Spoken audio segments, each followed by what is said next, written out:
But have you ever had a recurring issue in your life that it just seems like it's never going to end? Like you get, you're like, when is this going to end?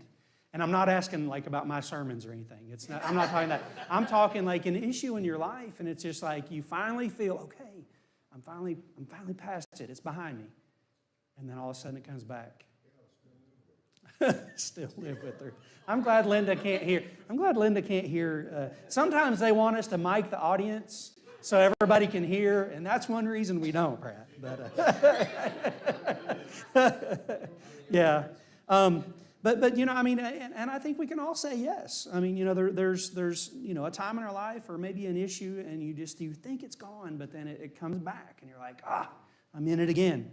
Now our text tonight, it's going to kind of illustrate the ebb and flow that's going through David's life for many years, as he gets kind of a rescue from Saul in this pursuit.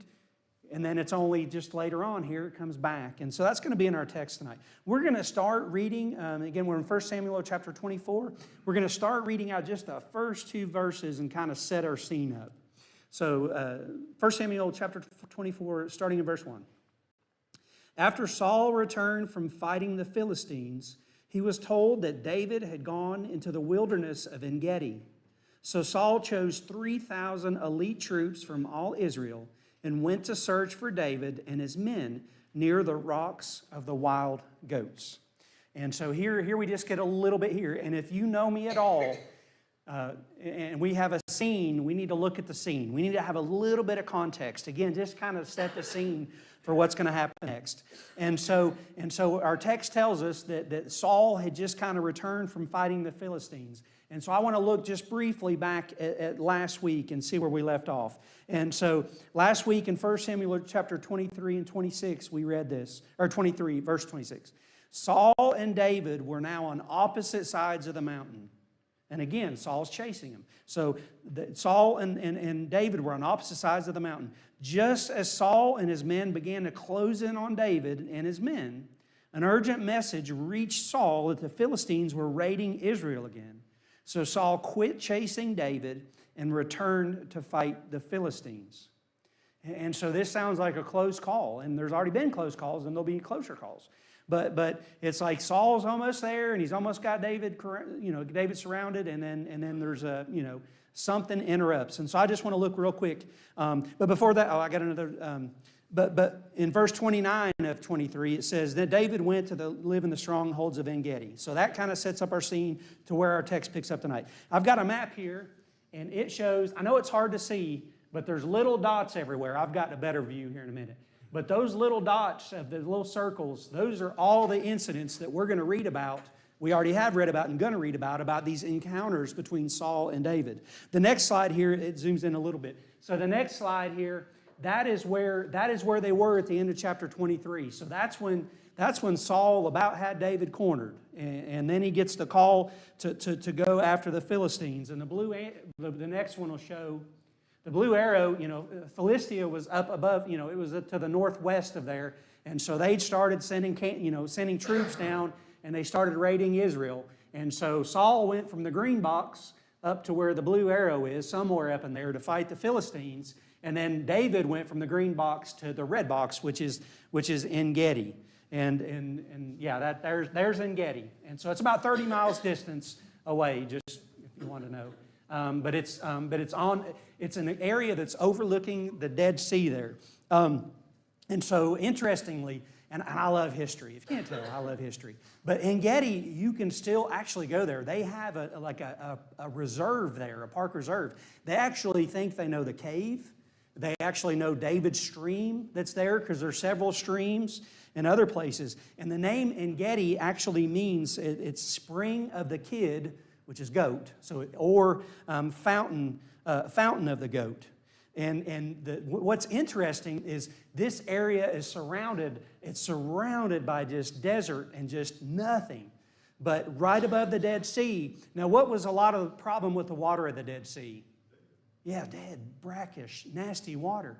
But here, right overlooking the Dead Sea, and actually, this place, the elevation is so low, There's not much, but there were fresh springs that come out of the ground, and that's one of them was here at En Gedi. And actually, they still have some of the ancestor goats. They were wild goats called ibex goats, but they're still living and they're protected in the preserve. But this is what it was named after, and these would come there. And so and also because it was limestone all around and you had fresh water, it made a lot of caves. And so it created a lot of caves going. And so it made a great place for David to hide out. And it also made a great place for Saul and his troops to to get and relax and take a break. And we're going to look at that to our second. But it's important to learn that we have to know this in setting up the scene. When Saul heard, and we read it from last week, but when Saul heard that David went to En Gedi, how much troops did he muster? About 3,000. And they were elite men. So Saul hears, hey, Saul's been fighting the Philistines. He hears, hey, David's up here in En Gedi. Saul gathers 3,000 elite fighting men, and he goes after David. And we learned earlier in chapter 23, at this time, David on the run had around 300 men, or 600 men.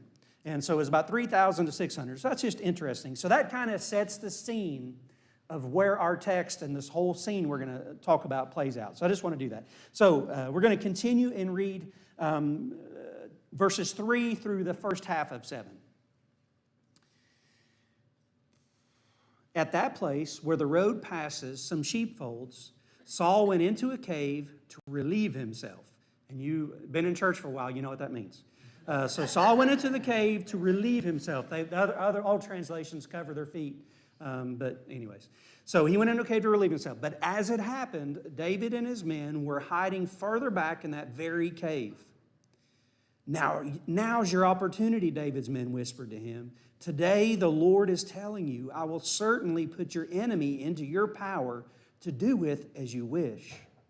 And so David crept forward and cut off a piece of the hem of Saul's robe. But then David's conscience began bothering him because he had cut Saul's robe. He said to his men, the Lord forbid that I should do this to my lord the king. I shouldn't attack the Lord's anointed one, for the Lord himself has chosen him. So David restrained his men and did not let them kill Saul. And so do any of you remember a flannel graph on this particular, the exact scene that's going on here? I don't know if I've never had flannel graphs. We didn't, in Catholic Church, we didn't have the flannel graphs, but I know they were here. But I'm sure there might have been some, but it might not have been as vivid as what was going on. Because what was he doing? For you adults, he was using the bathroom. He was relieving himself that way and not standing up. I take it was the other way. I think it was the other way. And so, but anyway, so again, Saul and his men, they've been going, they've been fighting. Now they've gathered up and they're going to search for David. They come here to these springs, and I started to show a video, but if you can look up En Gedi in a little bit, and it's just a beautiful oasis right in the middle of the desert. But they come up, and so Saul goes off by himself. Don't think any of his bodyguards or any of the troops. He went off to do his business. And what does David's men say to him when they see this? Like, now's your chance. Now's your chance. The God's handing him over to you. He's right there. Here's your chance, David. Now, I might have said the same thing. If I'd have been on the run, because think about it, David and his men, they were on the run. They were having to scavenge for food. They were running around like criminals away from their families and everything else. And so I'd be like, yeah, let's take off. Let's take Saul out.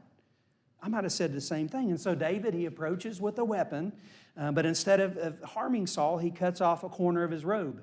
Commentaries believe he might have taken off the robe because this was a kingly robe. So he might have had the robe sitting off the side, because I've always wondered, how did he get up on him when he was doing that and cut the corner of his robe? But it's probably obvious he took off his kingly robe and set it aside. So David might have got close enough to do that.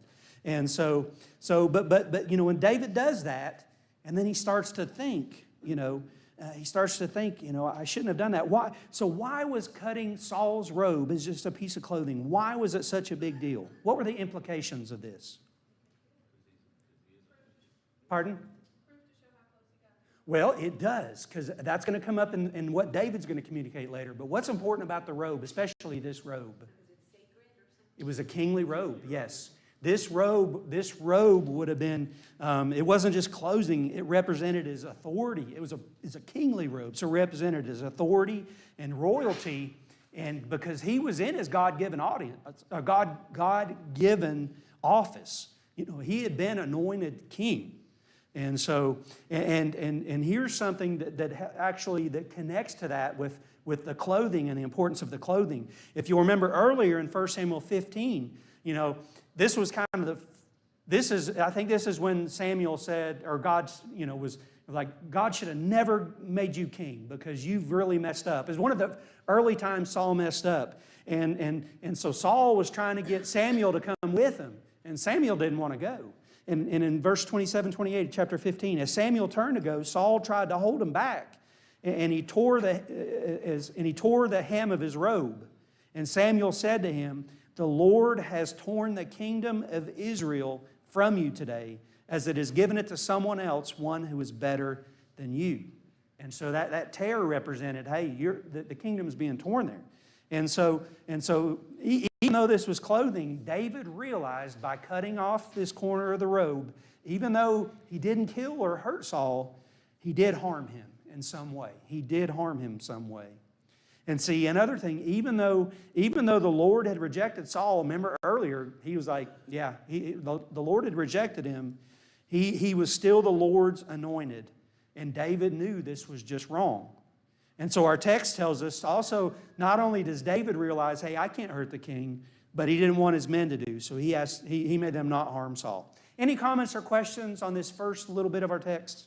I just think it's interesting because it would be real easy for him to say, well, I'm the next king. Right. You know. Right. I can take advantage of this, so why can't I do this? But he's still under God's plan at that moment. Absolutely, because, you know, if I'm on the run and I'm like, okay, I can, because, you know, Saul wasn't real popular at this time. Saul had already he'd made some people mad.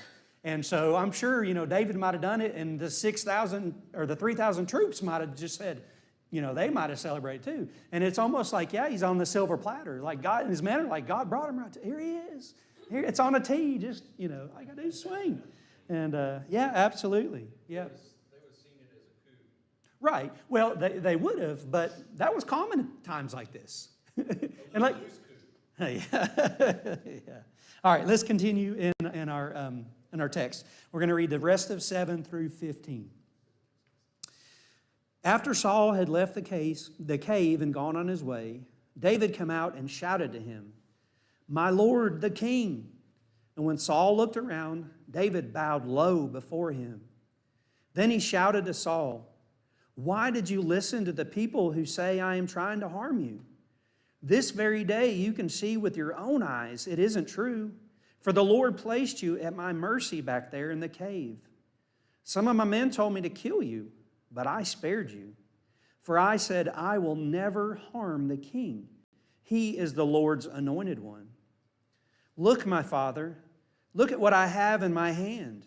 It is a piece of the hem of your robe. I cut it off, but I didn't kill you. This proves that I am not trying to harm you and that I have not sinned against you, even though you have been hunting for me to kill me. May the Lord judge between us.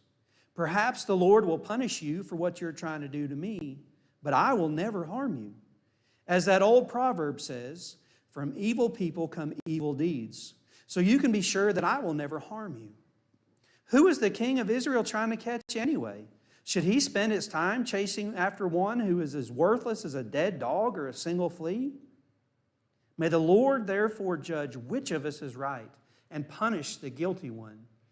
He is my advocate, and he will rescue me from your power." And so here, after Saul some different way, one of my commentaries said this cave actually was probably lower in the ground, and so David would have kind of had to climb up out of it and shout some distance away. But David comes out and he delivers these words. Why do you think David does this? Why do you think he chances coming out here? Yeah, he did. Because what's David trying to do, I think? What's he trying to do between him and Saul? Yeah, he's trying to reconcile. He's trying to, let's end this. He's trying to end this. I think he's trying to do it, without bloodshed. I mean, they were the same people. One was from the tribe of Judah, one from the tribe of Benjamin, but they're the same people. Remember, who did David serve, like, willingly and lovingly? Saul. He had served him. And so I think David was trying to end this without bloodshed, and this might have been the perfect opportunity to prove to Saul, I am not your enemy. Now, what did David risk by coming out?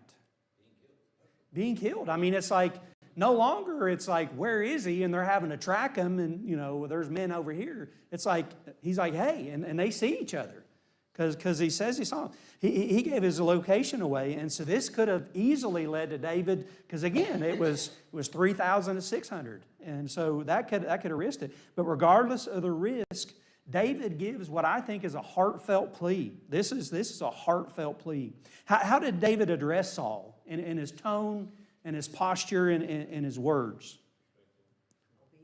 Yeah, respectfully. Said when Saul said, he bowed low. I mean, he was showing him honor with the respect, and he said, my Lord and my King. He's addressing Saul as my Lord and my King. Right, absolutely. I mean, this is a plea. And then David, he gives a really something that a defense attorney would really be proud of, and because he starts laying out his reasons here. His reasons. First, one thing I at least I picked up on, he didn't directly put Saul on the defensive. He didn't directly. Even though David, I'm sure, knew Saul had lost his bonkers, and it was Saul who was, we read Saul was jealous and blind, and just his hatred for David, he wanted to kill him. But he didn't necessarily put it on Saul automatically. He didn't say, hey, you. Who did he kind of try to blame this idea on that David was hunting him down? He said, pardon? Yeah, his people. Yeah, he said, why are you listening to those guys? Those guys that are telling you, I'm trying to get you, why are you listening to them? And so it's not like, hey, why are you doing this? He's like, hey, why are you listening to them then? They're lying. They're lying to you. Why are you doing that? Right. Yeah. No, well, that's what I was going to say, Jonathan. But how did Saul treat Jonathan when he knew he'd been around? I mean, he was ready. Yeah, he was ready to kill his own son. Yeah, that's how that just hatred he had for him. So first, David pleads to him, hey, and then he shows him some physical evidence. And I mean, I can just see him, dangling that, look what I got. Yeah. Oh, yeah. Yeah. I'd be like, that's a big old gulp. Like, gulp. Because, yeah. And so he's showing him. And this piece of clothing, it really shows two things. It shows this is how close you were to death. I mean, it shows that. But it also, at the same time, shows David's restraint. I was this close to you. I could have killed you. What did they say about Saul versus Paul? What would people say? Or Saul versus David? People would sing it. Saul has killed thousands. And David, yeah. And so Saul knew David. I mean, David killed Goliath right in front of Saul.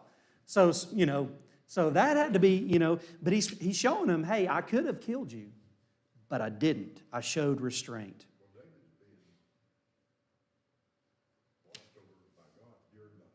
Oh, absolutely. Absolutely. Absolutely. Absolutely. Our text picks up where Saul was about to catch David on that mountain, but then the Philistines raided. And I truly believe God can use, in that situation, God could use others, to pull Saul away. And so absolutely. But what does David plead with? In verse 15, he does it, I think, in 12, but then in verse 15. What does he say? Let's leave it up to God. Leave it up to God. God will work it out. Because David, in his heart, he knew he had done no wrong to be chased down.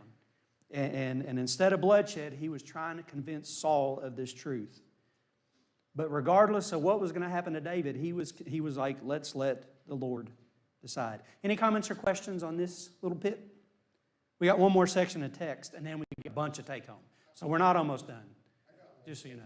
I think it's interesting that he uses the saying, from evildoers come evil deeds. Yeah. So my hand will not touch you. Yeah. Saying that Yeah. him trying to kill Yeah. Saul is evil. Right, and that's what he's saying. He's like, that, you know, yeah, that's right. He's like, if I do that, then I'm evil, you know, and so I'm not going to do that. Yeah. Wasn't he calling Saul evil, like saying, you're trying to kill me?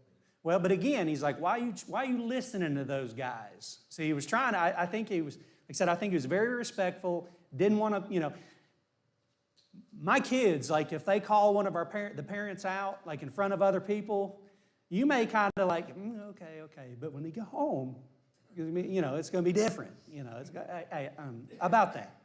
And, you know, Julie, if she's watching at home, she'll say, you let me do it. You always are the nice guy. You would have me do it. Hi, babe. I love you. But she will. I'll hear it. But yeah. But, I mean, you know, I think David was as respectfully as he could. He bowed low. He was giving Saul all the respect, hoping that, hey, I'm gonna reason with him, and maybe this will work. All right, let's finish our text. 16 through 22. When David had finished speaking, Saul called back, "Is that really you, my son David?"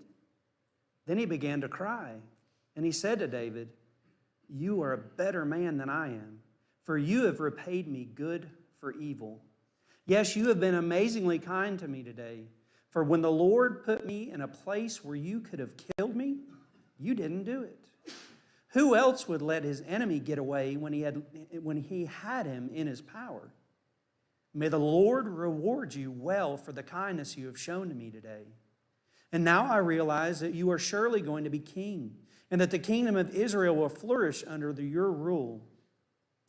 Now swear to me before the Lord that when that happens, you will not kill my family and destroy my line of descendants." So David promised this to Saul with an oath. Then Saul went home, but David and his men went back to their stronghold. And so there's a couple interesting things right in verse 16 and 17 that I kind of gloss over. They were unexpected given what we've realized and we've seen out of Saul's behavior over the last few months. First, Saul wouldn't even say his name. If you read back, and since he started chasing David, he'd refer that son of Jesse. He wouldn't even say David. He'd say that son of Jesse. That son of Jesse, when he was talking to Jonathan, that son of Jesse. It's kind of like with my kids too. You ever have kids and when they get in trouble, like they'll say, "Hey, do you know what your son did today?" Or, you know, now when they're good, "Hey, you know what our son did today?" Or could be Megan too. Yeah, my son. But no, like, you know, and that's how Saul was referring to him. He wouldn't even say David's name. But at one time, we know that Saul loved David. And we know that because it's in Scripture. In 1 Samuel 16:21, this is when David was first brought to Saul and, you know, to play the music for him and everything. So David went to Saul, and Saul loved David very much. And David became his armor bearer. And so even though there'd been that hate and animosity and jealousy, at one time he loved him. And then here, like Tom said, you know, David addressed Saul as my father. You know, here Saul's saying, "Is that you, my son, David?" You know, that was a term of endearment. And then the third thing he did, now, I don't know if guys cried readily back then. I know guys are afraid to cry now, but he cried.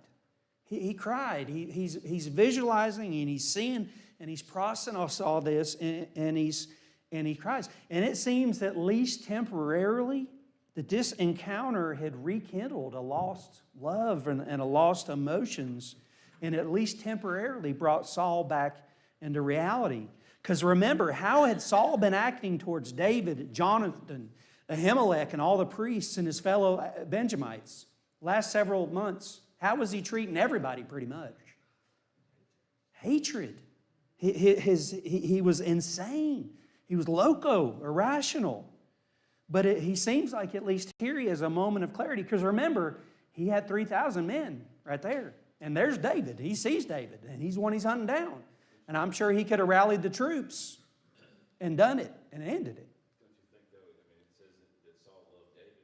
Yeah. To make him his armor bearer, he also trusted him. Right. And now he's realizing that he lost that trust because of what others told him. Yeah. Yeah, it could be. Now, I can still trust him. Yeah. Yeah. Well, he doesn't fully, though. Yeah. Yeah. Yeah. So, but yeah, you know, Saul had been just kind of just in a rage. But at this moment of clarity, what did Saul, you know, he admitted to David's kindness, and he wished a blessing on him. And then what did he acknowledge? What did he say to him about David's future? Yeah, he's like, you're going to be king. And how is Israel going to be under David's kingship? It's going to be blessed. It's going to flourish. And so he's telling that. And you know, Saul had witnessed blessings in David's life. I mean, he had to. I mean, he's chasing him down. David gets away. He sees the love for David, and so he sees that. And so he's knowing that, and so he's realizing, man, this guy is going to be king. This guy is going to be king.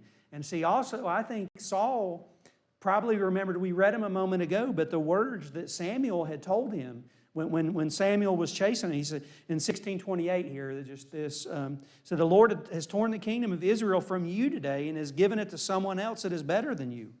And so Saul is seeing how David's been blessed. He knows this, and he also knows that Samuel had declared to him, hey, the Lord says, you're going to lose your kingdom. And so all this is coming together. And so as this reality is kicking in to Saul, what does he ask of David? Yeah, don't kill my family. Don't destroy my line. Now that sounds weird to us, but what was common practice at this time in history? Yep, especially the males. Yep, they wouldn't have a rebellion. They wouldn't have a divided kingdom like half the people say, well, no, you know, we're following in this line. You know, Jonathan is going to be our king, not somebody else. It'd have to come from him, which we know what happens to Jonathan later in Saul. But yeah, so he's begging him, don't kill my family. Now David agrees, and we have proof that David was true to his word. This is a bonus question. Who did David demonstrate this to later when he was king? Yeah, good job. I knew some of y'all get it. In 2 Samuel verses 9 through 13, you know, David in chapter 9, earlier in chapter 9, or right at the beginning in chapter 9, he's like, is there anybody left in the house of Saul? And they're like, well, there's one son of Jonathan still out there. And so David gets him. And not only did he not kill him, what did he do with him? Yeah, he eats at the king's table. He blessed him. He greatly blessed him. And, you know. Yeah, that would have, yes. I mean, absolutely. You know, and that proves, you know, Saul, at this time, Saul is long gone. And I'm sure David, I mean, nobody probably thought of any, you know, this Shibboleth, because he had problems, didn't he? Yes. Yeah, he was lame, he had problems. But instead of, you know, he elevates him and he rewards him because he gave his word. And I think that's, you know, we know David's history. We know David's future, what's going to come later. But I think that was another example of why God said David was a man after his own heart. Because David had a lot of good in him. All right, any questions, comments, or snarky remarks on our text? Like I said, we've got a bunch of take-home points, so we're not done. But any comments on the text itself?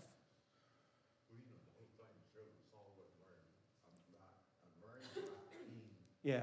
Because you already knew up front. Yeah. Yeah. But you know. You continued to pursue. Well, you were. You act your innocence before him. Yeah. He comes up and says, hey, King Saul, wow. Well, I know in the 90s and the 2000s, you were involved with someone who probably knew the writing on the wall, but what did he do? Huh? No, but I'm serious. You know, I mean, men and women too, but you get that complex in your head. And even though you know all the signs are pointing to this is how it's going to end for you, they're still going to be like, I'm better than that. You're not. Yeah, absolutely. Any other comments, questions on our text? All right, first take-home point. 2 wrongs don't make a right. This is my mom. My mom, I heard this growing up so many times. And I've apologized to my sister so many times. I would be in the back seat of the car. I would do several things to aggravate my sister. But we took a lot of trips. I had family in New York and Florida, and so every time, my dad, they'd show us up in the car, and they'd already have the luggage packed. They're like, come on, we're going. And we'd drive up to New York for 2 days to see my grandparents and come back, or Florida. Always quick trip, stuff like that. So my sister and I spent a lot of time driving up and down the East Coast in the back seat together. One of my favorite pastimes was to hold my hand out like this, where you couldn't see it in the mirror, and I wouldn't touch her. And my sister, she'd sit there after a while, and then bam, she'd hit me. And then, what happened? I was like, I didn't touch her. I wasn't touching her. And then my sister, she'd say, well, he was doing this. And 2 wrongs don't make a right. So, I apologize to my sister a bunch. Pardon? Well, I owe my sister a lot. Because, she ended up taking a lot of heat from me. But 2 wrongs don't make a right. It doesn't matter what someone does. Responding wrongly doesn't make it right, even though it feels good. Saul was actively trying to kill David. The whole reason they had this encounter was Saul heard David was there, so he rounded up 3,000 elite troops to go and kill David. That was his entire reason to being there. But then David, when he has the perfect opportunity, again, it's a perfect opportunity to kill Saul, he didn't. He chose, he made the decision not to harm Saul. And I think there's at least 2 reasons. What was the main reason he probably didn't do it? Pardon? That's my second reason. My second reason is he still had a love for him, and he was still hoping to restore this. What was the other reason? God didn't, he knew it was wrong. Yeah, he knew it was wrong. God forbid that he do that, and David knew that. Now, you and I can learn greatly from this example, because in our lives, you are going to have many people that are going to wrong you. I mean, you just are. We are going to get wronged. We are going to have people that treat us unfairly and treat us poorly, and a lot of times for no reason at all. But here's the deal. We can't control anything that is necessarily done towards us. Sometimes we can head stuff off, but a lot of times we can't control what someone's going to say to us, and a lot of times we can't control what we're going to do to us. But what can we control? Yes, absolutely. How we respond. We can choose to respond differently. In Romans chapter 12, verses 17 and 18, we read this. Never, what does never mean? Okay, never, okay, just making sure. Never pay back evil with more evil. Do things in such a way that everyone can see you are honorable. Do all that so you can live at peace with everyone. And,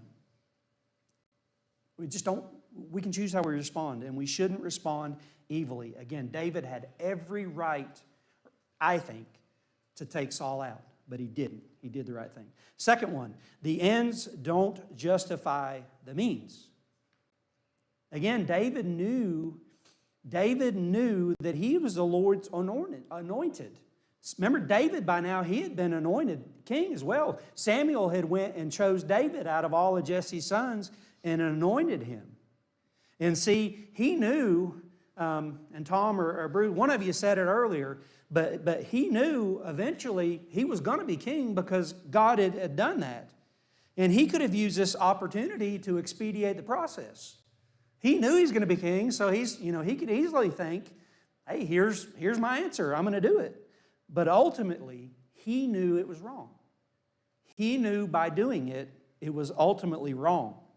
Now, I think in our society, we see a lot of times just the opposite. We see people that are willing to lie, cheat, steal, do whatever they think to get the end result that they believe is right.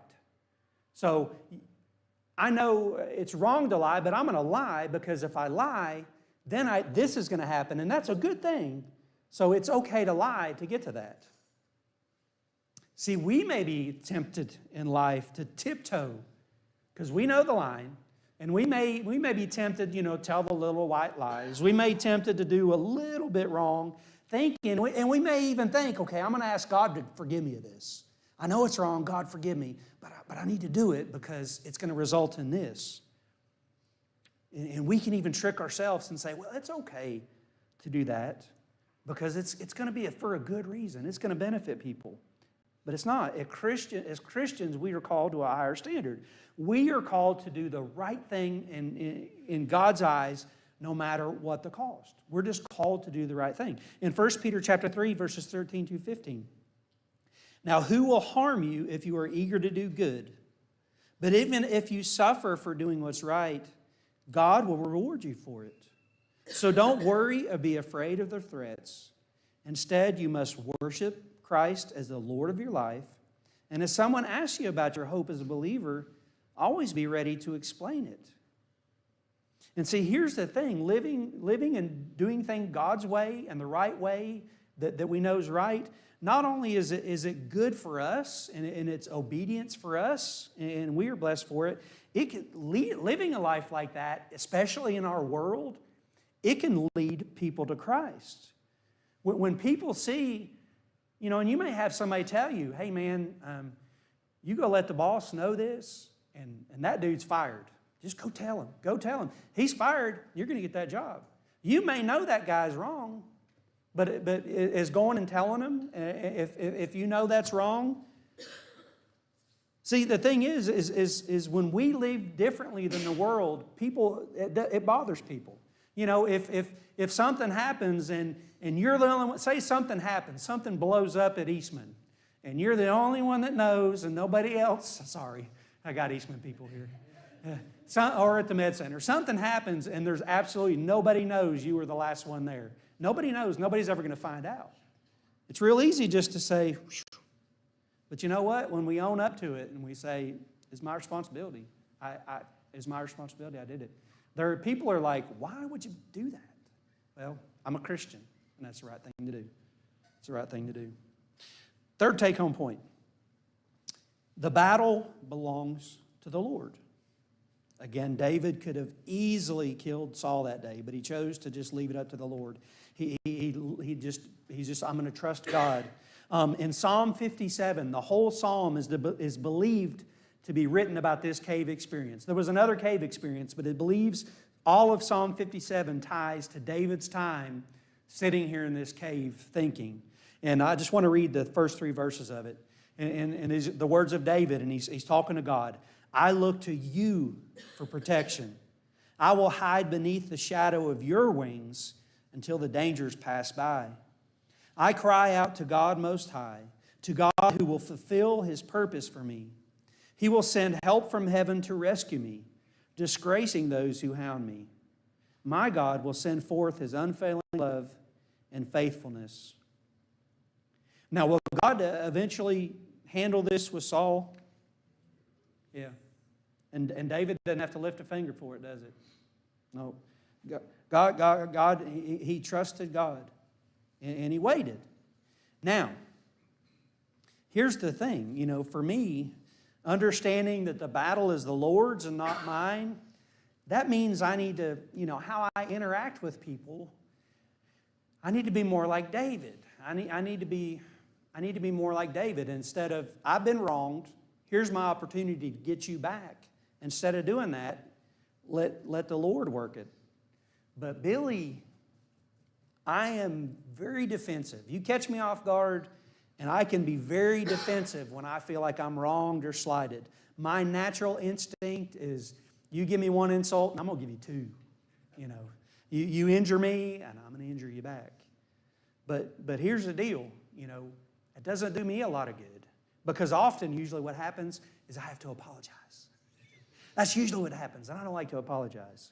But instead, it's just trust God in the wait. If it means I have to swallow some pride and let someone get one up on me, I hear that all the time. Well, they're not getting that by on me. I'm calling them out. They're not getting that by on me. Okay. Make a big deal of it. Or you can just say, you know what? God's going to work it all out. Let them feel that way. And at the end, man, you're going to sleep a lot better that night. Your conscience won't bug you. We're told to trust God and wait. And this leads to my last take-home point. In Christ, we can have peace in the storm. David has already been pursued for years. He's already been on the run for years. And he's going to be on the run for a while longer. And during the chase, there were many close calls. There were many times they were almost there to defeat David, and he knew it. But somehow, miraculously or otherwise, he would narrowly escape. But then he'd escape for a little bit, but then what would happen, at least till Saul was taken care of? What would happen? There'd be another pursuit. They would get, at this moment, he might have think, wow, Saul left. I got to him. Maybe he'll leave me alone now. He might have thought that. But as we know, there was another pursuit. And we face similar situations in our lives. And see, these storms in our lives, and I asked you earlier about maybe issues that you kind of think are gone and come back. We face that ebb and flow in our lifetime. Now, for you, this might be a health issue. This might be like an illness that you thought, God has cured me of it, or I'm past that illness. But then it comes back. It could be a financial struggle. You've struggled for so many years with bills, and you finally get everything paid off, and you're feeling good, and then bam, something happens, and you're right back in the hole. It could come from an emotional issue. Maybe you've struggled with guilt, and you've struggled with guilt, and then it's like God finally gets you convinced that He's taken that the shame away, and you're forgiven, and you finally release that guilt, and you turn it over to God, and you're joyful, and then something sticks it back in your head, and you're right back to that guilt. Maybe it's a relationship issue, a family member or a loved one who you think, okay, they're making progress, they're doing good, and then all of a sudden it's right back to where it was. But here's the thing. If we are Christians and we believe God's Word, that we know that whatever troubles we face in the world, God's going to handle them. He might not handle them the way you and I want, but ultimately He's going to handle them. And so we're called to be faithful even in the storm, even when things don't go as we'd hope. And I'm going to close with really one of my favorite passages. And if you struggle with peace, this is just, and Todd and I read this one all the time. And I share it with people in struggles. Philippians chapter 4, verses 4 through 7. What's the first word? Always be full of joy in the Lord. I want to stop there. Sometimes we're going to have really bad news hit us, and we're not going to be joyful about what happened. There can be things in our life that happen, and I can never find joy in that. But what can I find joy in? The Lord. The Lord. So always be full of joy in the Lord. I say it again, rejoice. Let everyone see that you are considerate in all you do. Remember, the Lord is coming soon. Don't worry about anything.